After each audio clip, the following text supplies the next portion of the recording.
Hey guys, it's Pierre again this evening coming at you with another keyword.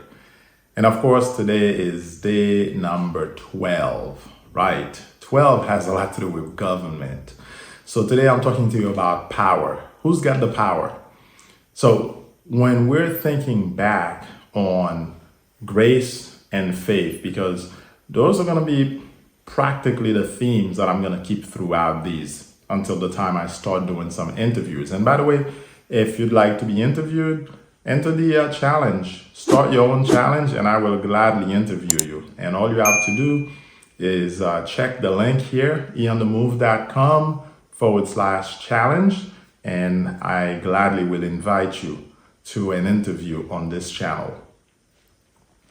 So, the question is, who's got the power? When you think about power, what comes to mind?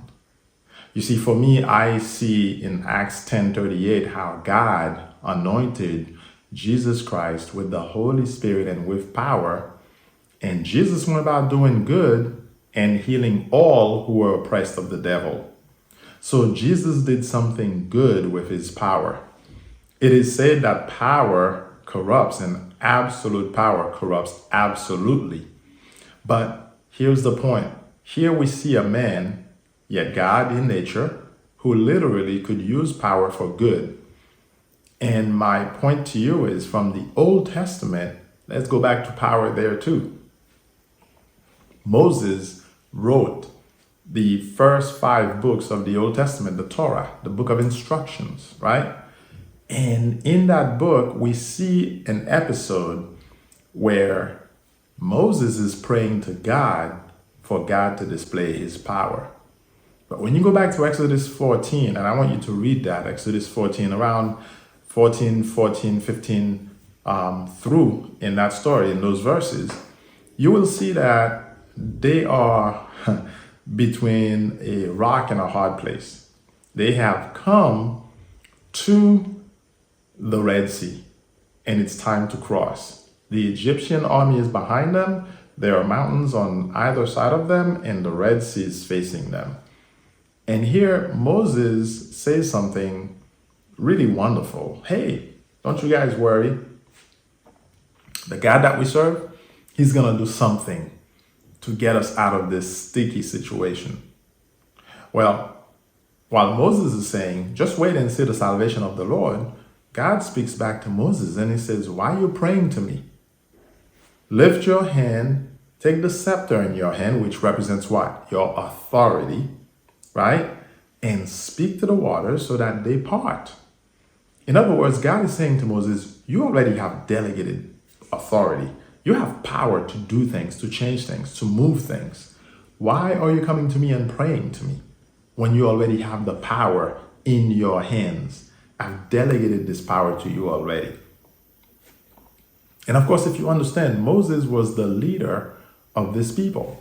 More than 670,000 men, plus women and children. So you figure whether it was 1 million or 2 million, as some have reported, the reality is this. Moses had the power as a leader.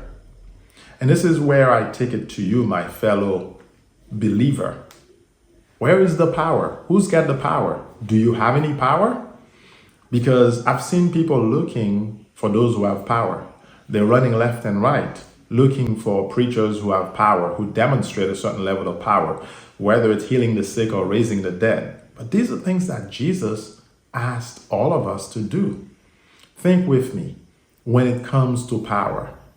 In the book of Matthew, and I think it's around Matthew chapter 10, Jesus talks about what the kingdom does, how the sick are healed, the lame walk, right? The dead are raised.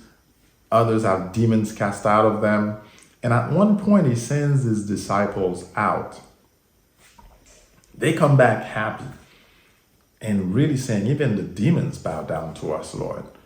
And these men went out with delegated authority, and they exercised that authority, and out of it flowed the power of the Holy Spirit. And as a result, demons obeyed them. What happened to those guys? They exercised Exousia and Dunamis. Exousia being their authority, the delegated authority they had, and dunamis being the actual power. Think of it this way. A policeman, he has authority delegated to him by a government, a local government, a country, a state. In the case of the United States, a whole country may delegate it to him on a federal level. And he's got a certain jurisdiction, meaning a place where he can operate in his authority. So when you think about authority, you could say maybe a constable who's the chief in a certain county has a certain level of power. But someone who's in the FBI may have a greater level of power than that constable, meaning he's got a much larger jurisdiction. That's the word, right? He's got a much larger jurisdiction that he's absolutely able to demonstrate his power, where he can exercise his authority. So exousia is the delegated authority that either that constable or sheriff has, or this FBI agent has. But now where's the power? You see, a truck will stop for a policeman because he has delegated authority. But if the truck does not stop, where's the power? Simple. He's got a gun. Or in the case of a soldier, he's got an AK, or he's got some kind of armament that can stop those who are disobeying him, right? Because he has delegated power to exercise that delegated power or authority. And this is interesting because those two words are not always the same. See, authority is like you carry the badge. Power is you carry the gun. Now, you'll obey the man because he's got the badge. But if you don't obey him, now his force is going to resort to the gun, where he's going to display that power, right? So in the same way, the power for us believers is where? And this is the question. Who's got the power? Does God have the power? Are you waiting on God to do things? Go back to my episode. Is it God or is it you? And find out. It takes both of you, right? Now, it's amazing because Jesus delegated authority to his disciples. But then he told them, it's better for me to go away. Why? Because the Holy Spirit could live inside each one of us believers. And now, as a result of that, we could actually exercise the authority we've been given. And Jesus even dared say, guess what? You are to do even greater things than I did. And he's not talking in numbers. No, he's talking about you now have an even greater opportunity to do things that I never did. And we're seeing it in certain creative miracles that are happening. So this topic here is so important, and it's something I'd love to discuss with some folks, interview some folks on, because I think it's important that we recognize we've been given power. Death and life are in the power of the tongue. The power, the trigger, is right here, the mouth. That's the trigger.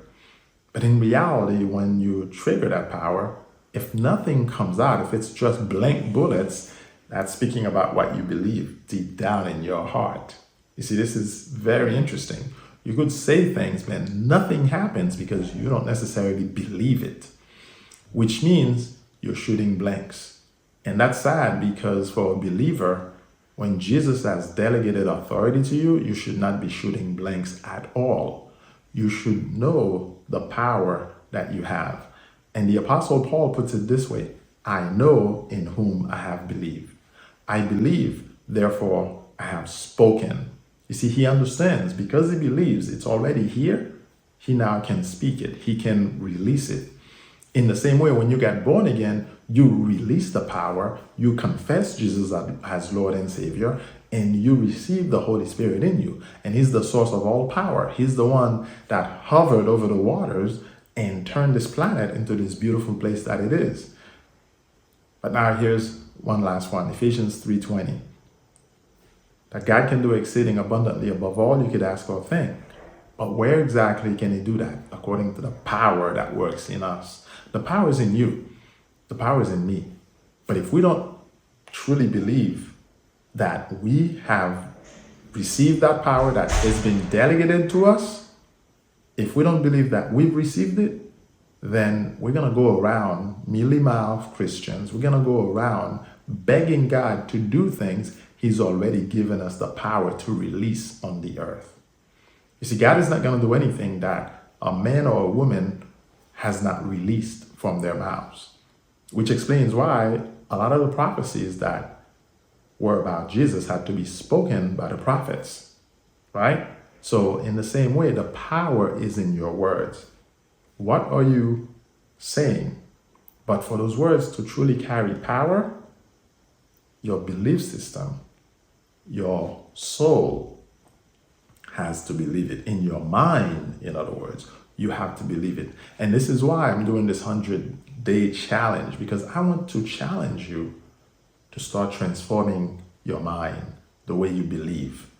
Because it's because of the way we believe. And there's a sentence, I've said it in one of the prior episodes, and it's this: until you know your identity,